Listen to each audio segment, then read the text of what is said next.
Hello and welcome to Homegrown Hangout.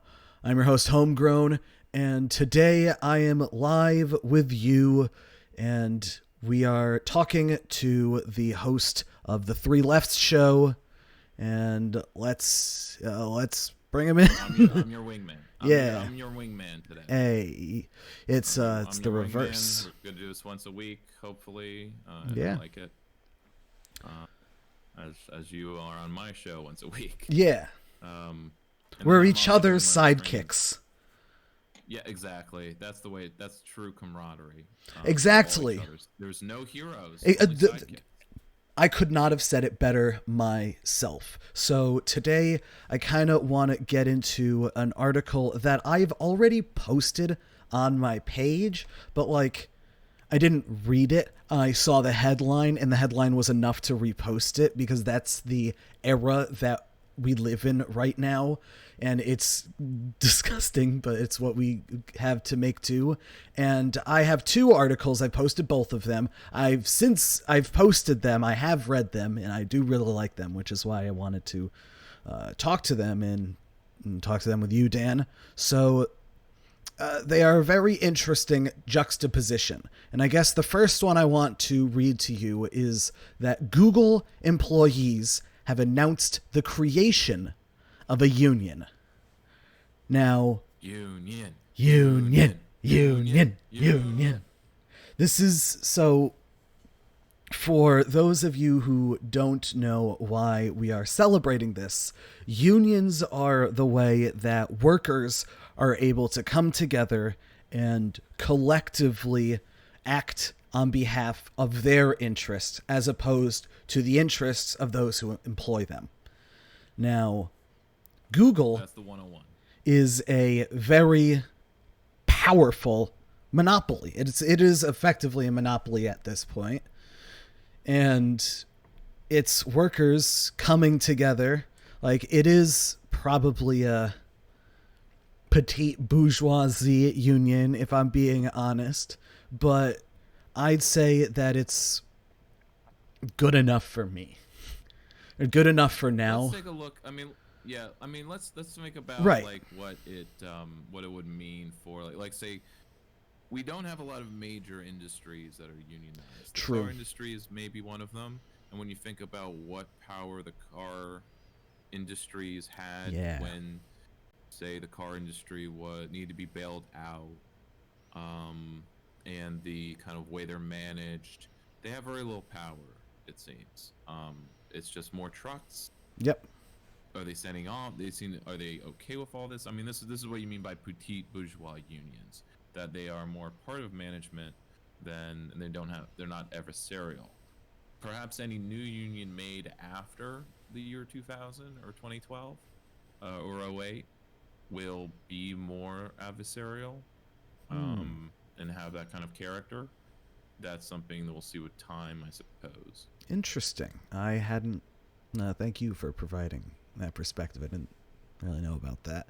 So since 2012, there's been a doubling of the amount of new unions. From the 80s to the recession, there really weren't any new ones. Okay. So this article starts: more than 200 Google employees on Monday announced the creation of a union, a historic first at a major technology company. The Alphabet Workers Union, AWU, referring to Google's parent company, is launching with support from the Communications Workers of America. Interesting. While smaller subsets of Google workers, cafeteria workers in the Bay Area, and contractors in Pittsburgh have unionized before, this marks the first effort to establish a company-wide union. This is historic, the first union at a major tech company by and for all tech workers, Dylan Baker, a Google software engineer, said in a statement. How are we just hearing about this? It was a little bit ago. This is not super. I think this is maybe a week or two old.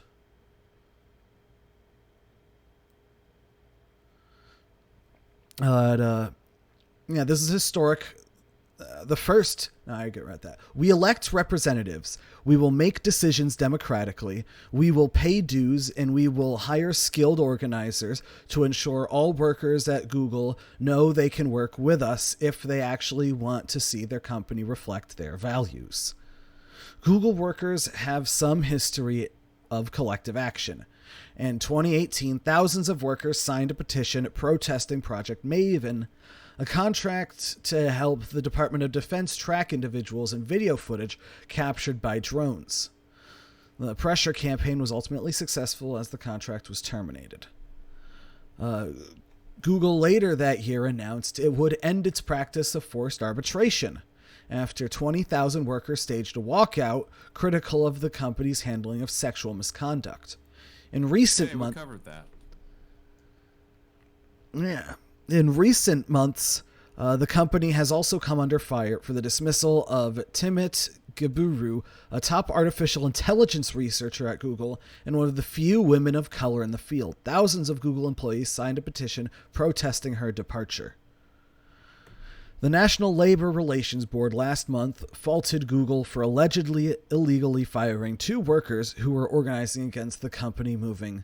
The Alphabet Workers Union has several major tasks ahead of it, and gathering support from enough of the 120,000 workers will be daunting. Additionally, Google may not recognize the union voluntarily given its history of tamping down worker organizing. So this was published by The Hill. So are you familiar with The Hill? Of course, we've read The Hill a number of times. This is the main status quo publication of it's literally the DC establishment's publication. I find it interesting. As I say, this is the announcement that they are starting their union drive. I mean, that's an important distinction here. They're starting the union drive. And they only had 200 workers to announce the creation of the union. 200 is a good start. Yeah. This is from the 2 years of work and getting people to sign petitions on a particular very direct issue. The forced arbitration that was sexual harassment, Me Too related. The fact that the Defense Department contract that ties into the police state, the war industry. This is intersectionalism at its finest. And it's also how you kind of start unionization. You start with something where you just get people, you organize people just to oppose a particular policy, then another, and then another, and then you start.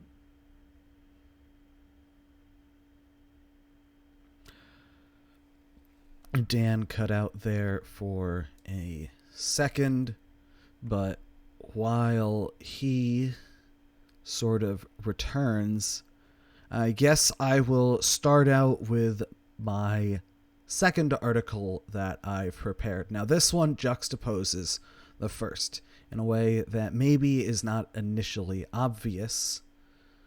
Okay, I dropped out. Oh, there you are. You're back. Okay, let me take the camera again. There we go. Yeah, so I was mid-sentence there, I think. What I was looking at. That you win a number of small victories, and then you start union organizing. Then one of the victories has to be rebuffing the union-busting tactics. As Google has now hired a notorious union-busting firm, as any large corporation does. I mean, it's a sub-industry. Isn't it amazing what jobs are created in our economy? Yeah, it's crazy, dude. There's another paragraph under. Well, I thought it was... I think we got most of what we needed out of the story, and everything else is kind of superfluous. And I kind of wanted to go into my second article, which its juxtaposition with the first might not be initially obvious. So this article is titled, Why the Wealthiest Americans Should Prepare for, quote, a revolt against unprecedented inequality. So this is an article by Market Watch, and it's basically describing a book, and it's quoting, or is it quoting, or is it just quoting a guy? I thought it was quoting a book. Maybe it's just quoting this specific guy. And so it's talking. Let me talk. The main quote first is when the They usually do. I mean, simple. When you do simple journalism, you pretty much just talk to one person. That's like kind of the most basic segment-oriented journalism. It's what we're doing at the community radio station that I am part of. That you just record, basically, you call someone up, you record your 10-minute conversation. Boom, there you go. There's your journalism, and boom, you earned your, in this case, this person's whatever salary they get. Yep. So and Market Watch is like, this article is for people who invest in stocks, similar to how The Economist magazine is particularly news for people, news for capital investors. Yeah. So the big quote of this article is, when the top 10% bubble pops in 2021, the loss of illusions and delusions of security and wealth will be shattering to those who believed artifice and illusory wealth were real. So now it's basically saying, watch out, fat cats, 'cause the revolution's coming, baby. And yeah, that's basically what it's saying, just aimed at the fat cats in a way of, I don't know. I don't know. Well, I'm sure the tone is more like, well, this is concerning. Yeah. Well, I mean, the quote is certainly more like something that will come out of our mouths. It's actually how I talk about things, where it's like, look, you think the American state, the empire, it's so powerful and stable, or at least this is how liberals see the world. Look, we can only keep reforming the system because the system is so stable and not going anywhere. But that is an illusion. Now maybe it could have been said 20, even 50 years ago that things are unsustainable, it can't last forever. Sure, it's just a matter of us surviving it. Right. True. Things don't collapse on their own, Usually empires, they need that internal conflict, as well as the other stressors of climate change and energy crunch and so on. All right. So that quote that was given to us is by Charles Hugh Smith, who was hailed by CNBC as one of their best alternative financial bloggers. And it was him offering his upsetting look at the upcoming year. Not upsetting, or the words that uses is unsettling. But it's I don't know. It's what we already know. I mean, what is it? 70% of Americans who live paycheck to paycheck, this is their reality. It's the top 10% bubble, right? Not our bubble. We already live in a third world. Well, by third world, I mean a failed state. Yeah. Where maybe a few infrastructure projects get built, but it's completely based on the players and so on.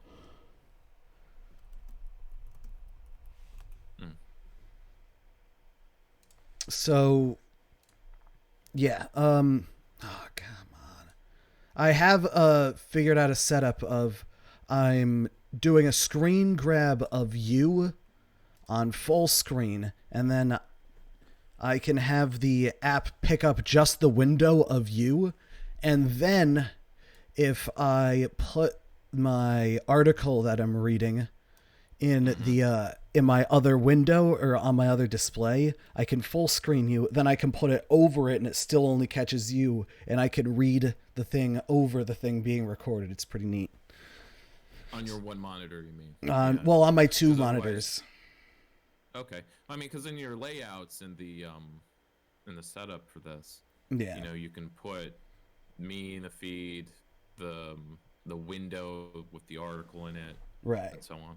So the thing that is, all right. The article continues with a quote that those in America's top 10% have reaped virtually all the gains in income and wealth of the past 20 years, live in a bubble that they view as unbreakable. No matter what problems arise, their personal income and wealth is secured by the government, central bank, etc. In other words, those at the top of the wealth power pyramid are confident any financial pain will quickly be smoothed by the Federal Reserve and its willingness to keep printing money. Any spot of bother in the gravy trains that fund the top 10%, local and state government, universities, big tech, big pharma, Department of Defense, Wall Street, hedge funds, venture capital, etc., will be doused with trillions of dollars borrowed or printed into existence by the Treasury or Fed. So no matter what spot of bother arises, the solution, more trillions, is just a few keystrokes away. While that has indeed been mostly true for now, there's a folly in that thinking. We cannot print wealth or borrow it into existence. We can create illusions of wealth, but not real wealth. Because real wealth, as we know, is created by labor, not by a printing press. And so this printing press fake money doesn't hold up. There's nothing really there to back it. It's just hemorrhaging. We are as a mass working harder than ever, right? Right. So obviously we're creating more value.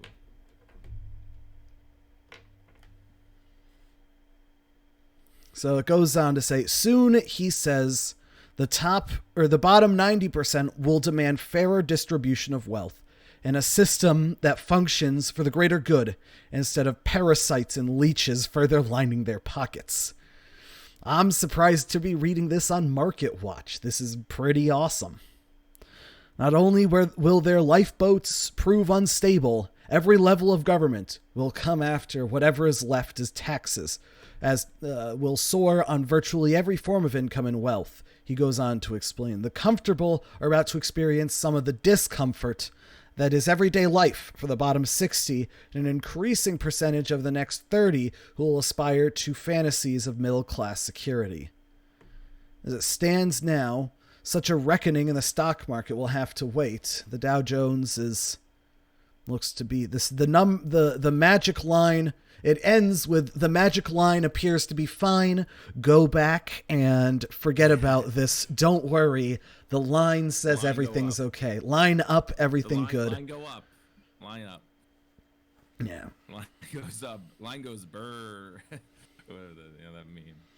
I saw the meme where it was like a slave master with a whip, but in his, he had his arm raised whipping, and in his hand was the stock graphs with the red line going up.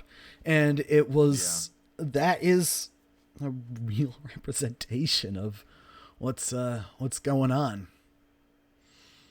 And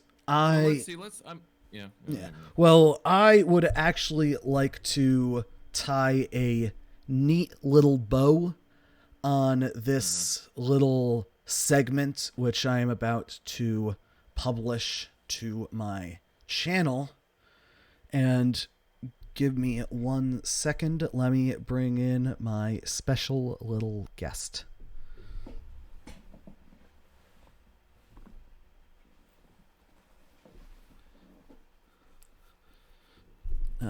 This is Cookie. Okay, remember I don't have your video. I know you don't have my video, but my video is still up. I've brought Cookie up, and Cookie and I are going to wish you a fantastic day. So please subscribe, like, hit all of the things that you're supposed to hit for the almighty algorithm to allow me to potentially gain an audience and have people that think that what I have to say and what Dan has to say is pretty neat. So thank you so much. Have a fantastic day, and hit the bell. Do that. The bell. That's the most important thing, apparently, is you gotta hit that bell. So please hit the bell. Thank you so much.